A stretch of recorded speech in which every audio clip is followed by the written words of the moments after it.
true freedom. We will not compromise. We will live the game through our hands. Would you rather be at home shooting a bazooka or watching a chick flick? Chick flick, bazooka. Chick flick, bazooka. Oh? Happy holidays, fat boy. If you were to sit down and look at the history of video games, and if you were to ask what genre pushed games to the next level, the answer, in my opinion, would be platformers. While there were games in the 60s, video games in the 70s is when things really began to roll. Now, there were a lot of arcade games that started to come out that were really based off of two things: tennis-like games, kind of like Pong, and top-down shooters, like Space Invaders. However, in 1981, the very first genuine platformer had come out, Donkey Kong. This arcade game featured a giant ape throwing barrels at a character named Jumpman, who would, you guessed it, jump on platforms and climb ladders to avoid said barrels to try and rescue the woman that this ape had abducted. 4 years later, Jumpman would return and be renamed to a game that would rock the world and the industry to its core: Super Mario Bros. Since then, platforming became not only arguably the most popular genre, but became an essential need for many games. Now, even if a game wasn't considered a platformer, games still needed aspects of movement derived from the platforming genre to be able to succeed. However, the next big step in the video game industry is when platforming came to the 3D space, like Super Mario 64 and Crash Bandicoot. Both of these games broke onto the scene and blew everyone's minds, and arguably started the trend of many, many other 3D platformers, which led to the golden era of 3D platforming. Now, 3D platforming became the core basis for gaming for decades, and still is for most games today. However, while we remember both Super Mario 64 and Crash Bandicoot 1, these games were not the very first 3D platformers. So I wanted to go back and find out, what was the first true 3D platformer?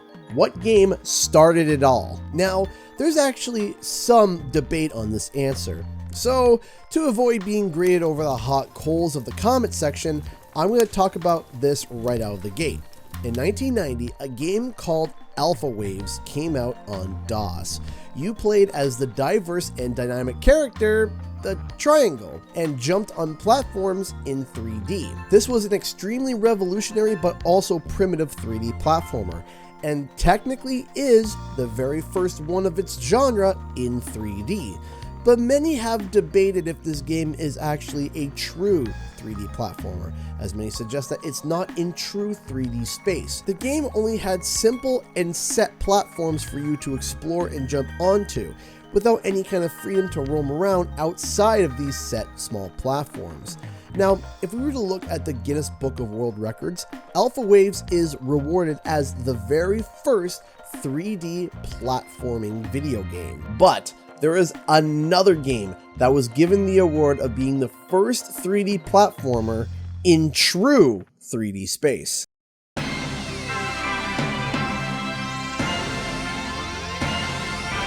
Baron Aloha, a black shadow threatening the safety of peaceful worlds. An evil scientist who frightens children and is bent on slavery. A giant robot has seized a peaceful world and carried it off. Aloha's evil plan is to turn it into a huge private retreat for himself. Universal City Hall, here to help the people. Robert can do the job. Let's go, Robert! Jump and go! Jumping Flash was a game that came out in 1995 on PlayStation 1. Originally showed off in 1994 and named Springman, it was used as basically a tech demo to show the capabilities of the PlayStation 1 to everybody around the world. You play as Robert, a rabbit-shaped robot who's trying to stop Baron Aloha, who made these tentacle-looking robots to take chunks of Crater Planet into space and use them as some kind of outer space holiday resort. Right when the game opens up, you are greeted with a colorful yet strange world, allowing you to explore at your leisure. To finish each level, you have to find 4 carrots. Wait, what? Jet pods?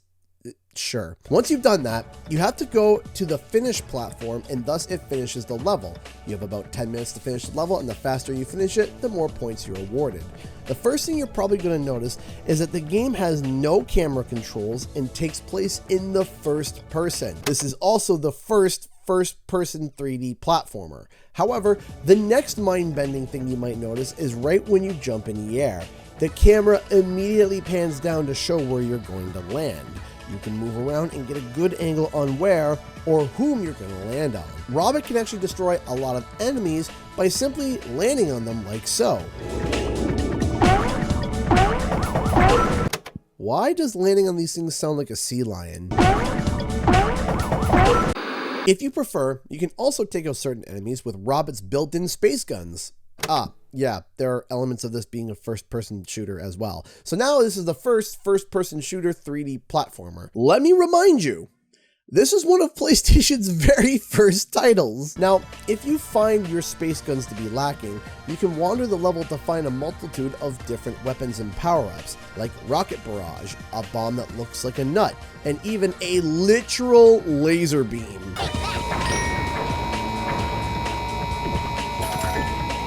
What I love is that most of these creatures are just minding their business or is attacking you with very rudimentary items, and Robert just basically shows up with a nuke and blows them to pieces.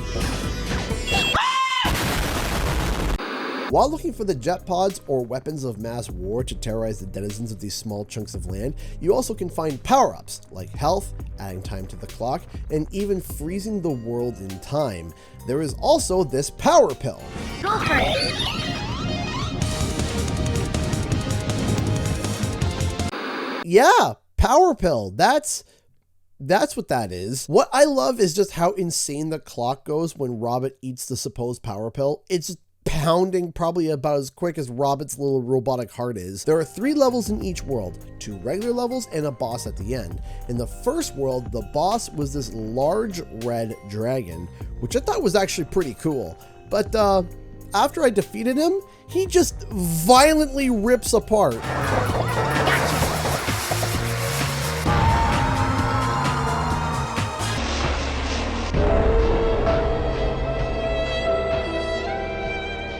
Now, the first world was normal for the most part, but as you progress, the worlds and environments just progressively get more and more unhinged. We show up to a volcano level that has a giant frying pan cooking eggs, floating whales, this giraffe. It literally becomes a hodgepodge of content where things don't even remotely make thematic sense anymore. It's both hilarious and at times a little creepy. As I jump and hop through some of the worlds, I have to wonder if this is almost a pseudo-horror game. So I guess it's now, I suppose, the first-person shooter horror 3D platformer. But let me tell you, nothing prepared me for the third world's boss. Ready to go? No, don't like that. What in the world is this? This random nameless clown is just popping out of teacups and is slapping me with appendages? Wait, are those spikes just launching out of said appendages? Yeah, move aside, Pennywise. We got a new master of fear. Hey, future Canadian Guy here.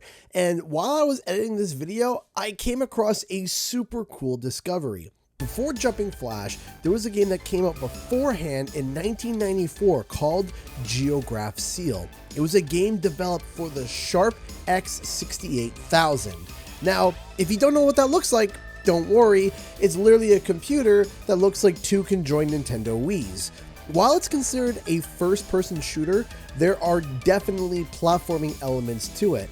But you may quickly recognize that it also looks extremely similar to Jumping Flash. That's because Exact, the company behind Jumping Flash, actually developed Geograph Seal first.